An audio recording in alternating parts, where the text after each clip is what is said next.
दोस्तों, नवरात्रि का पर्व बहुत ही शुभ और मंगलकारी माना जाता है। नवरात्रि के 9 दिन बहुत ही पवित्र होते हैं।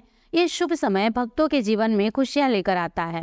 बस अब शारदीय नवरात्रि की शुरुआत हो चुकी है और हमारी माता रानी हाथी पर सवार होकर हम भक्त जनों के बीच आ चुकी हैं।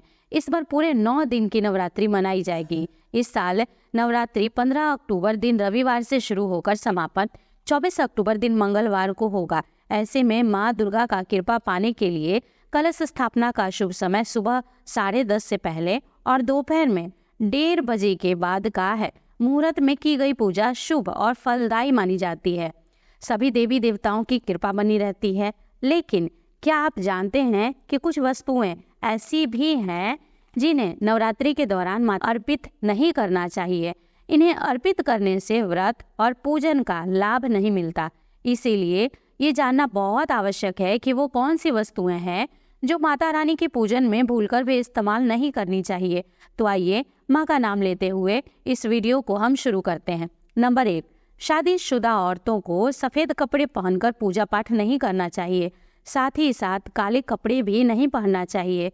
इससे पूजा व्रत आदि खंडित हो जाता है। माता की चौकी जब लगाएं तो उसके नीचे कागज नहीं लगाना चाहिए। चौकी हमेशा लाल कपड़े से तैयार करना चाहिए।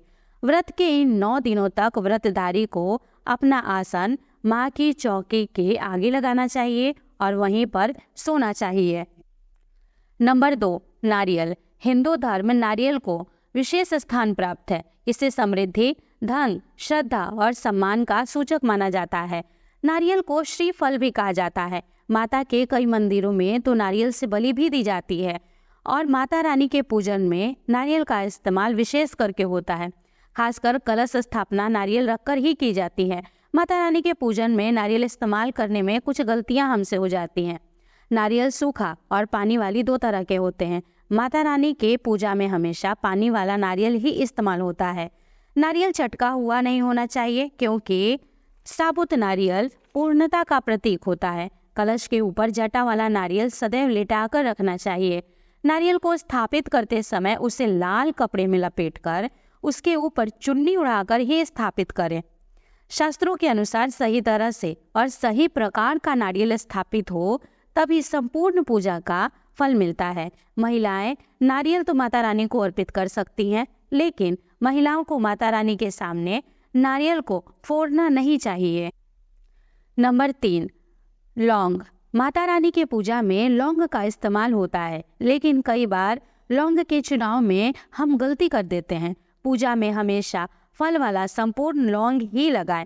ऐसा लौंग पूजा में न लगाएं जिसकी डंठल टूटी हो या फूल निकला हो। माता रानी के पूजन में कोई अपूर्ण वस्तु या कोई भी खराब वस्तु नहीं लगाना चाहिए।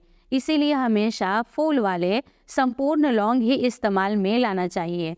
नंबर 4, तुलसी के पत्ते।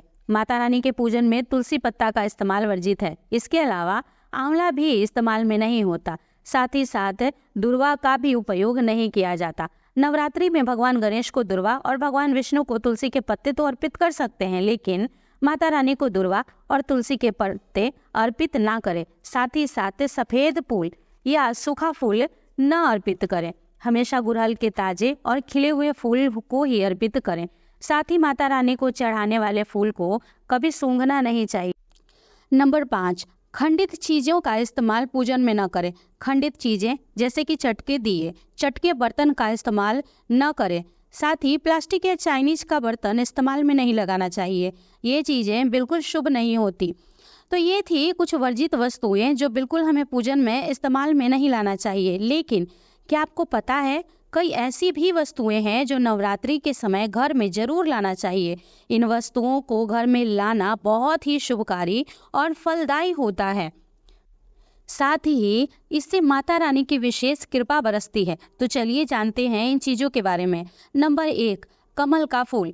कमल देवी लक्ष्मी का अति प्रिय फूल है। नवरात्रि में कमल का फूल देवी लक्ष्मी को अर्पित करने से माता की कृपा सदैव बनी रहती है। इसीलिए इस बार नवरात्रि में कमल का फूल घर लाएं और देवी को अर्पित करें और देखिए चमत्कार।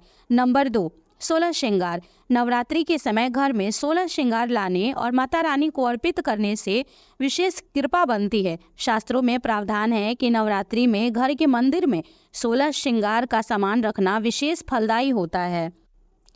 नंबर 3, सोना या चांदी के सिक्के। नवरात्रि में सोना या चांदी के सिक्के घर लाना और माता रानी को उन्हें रखने से माता रानी बहुत प्रसन्न होती हैं। अपने घर के मंदिर में सोने या चांदी के सिक्के अवश्य रखें। नंबर 4, शंख। नवरात्रि के समय घर में शंख जरूर लाएं। घर के मंदिर में शंख होना बेहद ज़रूरी होता है। ऐसा माना जाता है कि जिस घर में मंदिर में शंख नहीं होता वही देवी देवता का वास नहीं करते। नियमित रूप से शंख को बजाना घर में नकारात्मक ऊर्जा को भगाता है। नंबर 5, गंगा जल। शास्त्रों के अनुसार जिस घर में गंगा जल नहीं होता वह घर अपवित्र माना जाता है। इसीलिए गंगा जल का होना बेहद ज़रूरी है। खास करके नवरात्रि में गंगा जल अपने घर जरूर लाएं और माता रानी की कृपा पाएं। तो दोस्तों, ये वीडियो कैसा लगा ज़रूर बताइएगा। साथ ही साथ वीडियो को लाइक और शेयर करिए। चैनल पे नए हों तो चैनल को सब्सक्राइब करिए और साथ ही बेल आइकन को प्रेस कर लीजिए। मिलते हैं नेक्स्ट वीडियो में, तब तक के लिए जय माता दी।